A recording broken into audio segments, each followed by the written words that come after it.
అందరికీ నమస్తే welcome back to Shri Sai tutorial. ఈ మధ్య జరిగేటువంటి పోటీ పరీక్షలన్నింటిలో కూడా కరెంట్ అఫైర్స్ అనేది చాలా ముఖ్యమైనటువంటి అంశంగా మారుతుంది। ఇక్కడ గతంలో జరిగినటువంటి చాలా పోటీ పరీక్షలు అందుకు నిదర్శనంగా మనం చెప్పుకోవచ్చు।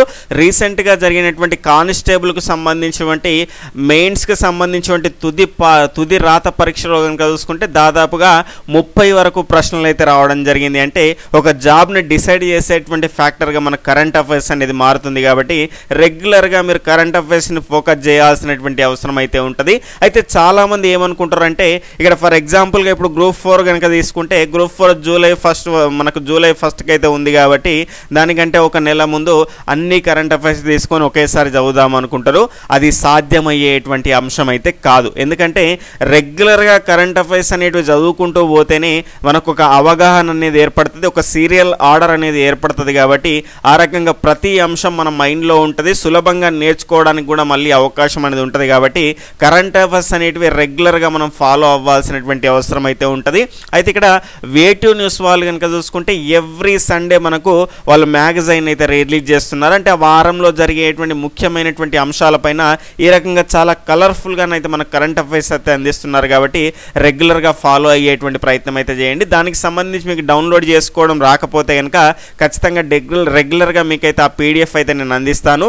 మార్చ్ 3rd వీక్ సంబంధించినటువంటి PDF, first week, second week, 3rd week సంబంధించిన పీడిఎఫ్స్ అనేటివి ఈ వీడియో యొక్క డిస్క్రిప్షన్లో మీకు అందుబాటులో ఉంటాయి।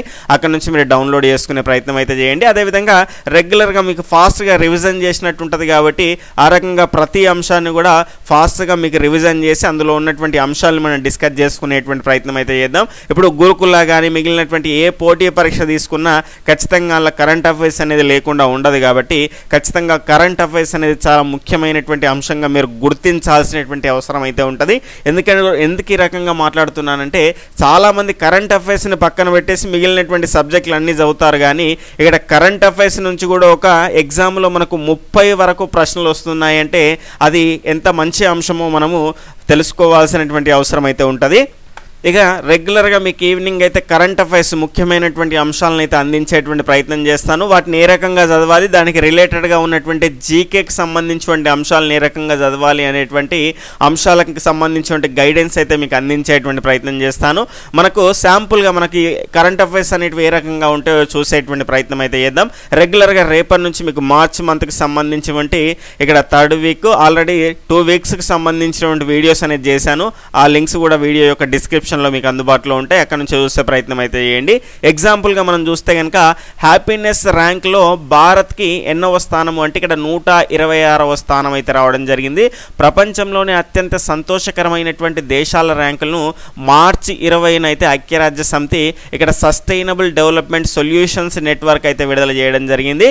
ఇక్కడ మార్చి 20 దానికి సంబంధించి ప్రత్యేకత ఏంటి అంటే వరల్డ్ హ్యాపీనెస్ డేగా మనకైతే ఇక్కడ ఐక్యరాజ్య సమితి అయితే దాన్ని మార్చి 20 అయితే ప్రకటించడం జరిగింది। ఖచ్చితంగా గుర్తుపెట్టుకోవాల్సినటువంటి అంశము। ఇక్కడ 150 దేశాల ప్రజలపైన సర్వే చేసి ఈ రిపోర్ట్ని ప్రచురించినట్లయితే తెలిపింది। ఎన్ని దేశాలంటే ఇక్కడ 150।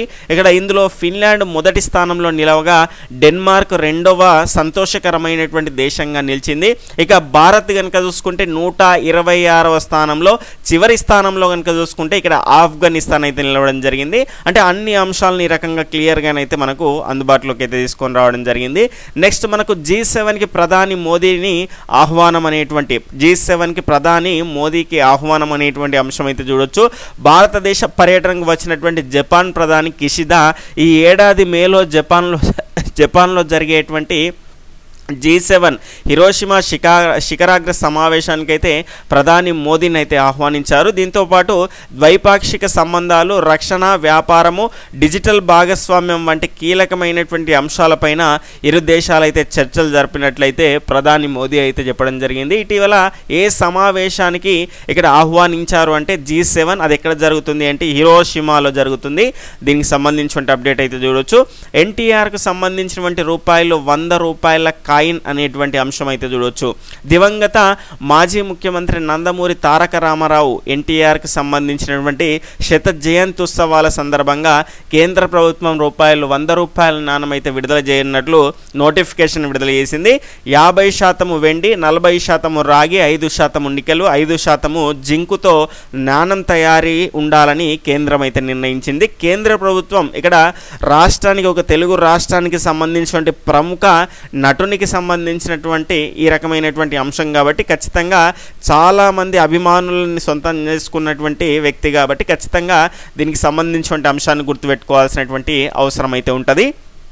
నెక్స్ట్, మహిళలకు నెలకు ₹1000 దేశంలోనే మొదటిసారిగా తమిళనాడు ప్రభుత్వం ఇంటి బాధ్యతలు చూసేటువంటి మహిళలకు మంగళీర్ ఉరిమి తొగై అంటే నగదు మహిళ యొక్క హక్కు అనేటువంటి అంశంతో ఇక్కడ ఈ పథకాన్ని అయితే ప్రకటించింది. ఇంట్లో కుటుంబ పెద్దగా ఉన్నటువంటి మహిళకు ప్రతి నెల ₹1000 చొప్పున పంపిణీ చేసేలా ఆ రాష్ట్ర ఆర్థిక మంత్రి త్యాగరాజన్ అసెంబ్లీలో బిల్లును ప్రవేశపెట్టారు. ఇలాంటి అంశాలు వచ్చినప్పుడు డైరెక్ట్గా ఇలాంటి దీనికి సంబంధించినటువంటి అంశం ఇచ్చేసి అది ఏ రాష్ట్రానికి సంబంధించింది అని అడిగేటువంటి అవకాశం ఉంటుంది. కాబట్టి ఇక్కడ దేశంలోనే మొదటిసారి కాబట్టి చాలా ముఖ్యమైనటువంటి అంశంగా దీన్ని తీసుకోవాల్సినటువంటి అవసరం అయితే ఉంటుంది. ఇక్కడ దేశంలోనే మొదటిసారిగా తమిళనాడు ప్రభుత్వం ఇంటి బాధ్యతలు చూసేటువంటి మహిళలకు మంగళీర్ ఉరిమి తొగై అనేటువంటి పథకం అయితే తీసుకొని రావడం జరిగింది. దాని అర్థం ఏంటి అంటే నగదు మహిళ యొక్క హక్కు అనేటువంటి అంశం అయితే ఇక్కడ ఇది వక్కా నుంచి చెప్తుంది. కాబట్టి ఈ రకంగా గుర్తుపెట్టుకునేటువంటి ప్రయత్నం అయితే చేయండి. నెక్స్ట్, మనకు స్టార్బక్స్ సీఈఓగా నరసింహన్, ప్రపంచంలోనే అతిపెద్ద coffee cafe chain Starbucks chief executive ఆఫీసర్గా భారత సంతతికి చెందినటువంటి లక్ష్మణ్ నరసింహన్ అయితే బాధ్యతలు అయితే మొదటి స్థానంలో రణ్వీర్ సింగ్ ఇటీవల దేశంలోనే అత్యంత విలువైనటువంటి సెలబ్రిటీల జాబితాను క్రోల్ అనేటువంటి సంస్థ విడుదల చేసింది. 2022కు గాను ఇక్కడ $181.7 మిలియన్ బ్రాండ్ విలువతో దేశంలోనే అత్యంత విలువైన సెలబ్రిటీగా రణ్వీర్ సింగ్ అయితే నిలిచారు. దీనికి ముందు ఇక్కడ మనకు వరుసగా 5 సంవత్సరాలు ప్రముఖ క్రికెటర్ విరాట్ కోహ్లీ అయితే ఈ స్థానంలో ఉన్నారు. దీనికి సంబంధించిన అప్డేట్ అయితే చూడవచ్చు. ఐసిఐసిఐ ఎండి అండ్ సిఇఓగా అనూప్ బాగ్చి అనేటువంటి అంశము. సిఇఓల పైన కూడా తరచుగా మనకు పోటీ పరీక్షల్లో ఇక్కడ ప్రశ్నలు అయితే వస్తున్నాయి కాబట్టి ఈ రకమైనటువంటి అంశాలను కూడా ఖచ్చితంగా కాన్సన్ట్రేషన్ చేయాలి. ఇటీవల ఐసిఐసిఐ ఇక్కడ Prudential life insurance corporation MD and ఇక్కడ సిఇఓగా మనకైతే అనూప్ బాగ్చిని నియమిస్తున్నట్లు సంస్థ ప్రకటించింది. ఇక్కడ ప్రస్తుతం ఎండి అండ్ సిఇఓగా పనిచేస్తున్నటువంటి ఎన్ఎస్ కన్నన్ కనుక చూసుకుంటే 2023 జూన్లో పదవీ విరమణ అయితే పొందనున్నారు. ప్రస్తుతం ఎగ్జిక్యూటివ్ డైరెక్టర్గా ఉన్నటువంటి బాగ్చి నూతన బాధ్యతలు 2023 జూన్ 12 అయితే స్వీకరించనున్నారు. దీనికి సంబంధించిన అప్డేట్ అయితే చూడవచ్చు. నెక్స్ట్, జయశ్రీకి సంగీత అకాడమీ అవార్డు. కర్ణాటక ప్రముఖ గాయని పద్మ అవార్డు గ్రహీత బొంబాయి జయశ్రీ 2023 సంగీత అకాడమీ అవార్డుకి అయితే ఎంపికయ్యారు. ఈమె శాస్త్రీయ నృత్యంతో పాటు హిందుస్థానీ సంగీతంలోనూ కూడా ఎంతో ప్రసిద్ధి చెందారు. జయశ్రీకి సంగీత అకాడమీ అవార్డు అనేటువంటి అంశం అయితే చూడొచ్చు. నెక్స్ట్, అఫెండిక్స్ 2023 సైనిక విన్యాసం అయితే ప్రారంభం అనేటువంటి అంశం చూడొచ్చు. దేశంలోనే ఇక్కడ సైనిక సంబంధాలను బలోపేతం చేసేందుకు మార్చి 21 నుంచి 30 తేదీల మధ్య భారతదేశంలోని పూణేలో ఇక్కడ అఫెండిక్స్ పేరుతోనైతే ఇక్కడ మనకు అఫెండిక్స్ 23 పేరుతోనైతే ఇండియా ఆఫ్రికా ఫీల్డ్ ట్రైనింగ్ సైనిక విన్యాసం అయితే నిర్వహించున్నారు. దీన్ని humanitarian mine action and peacekeeping operations అనేటువంటి థీమ్తోనైతే ప్రారంభించడం జరిగింది.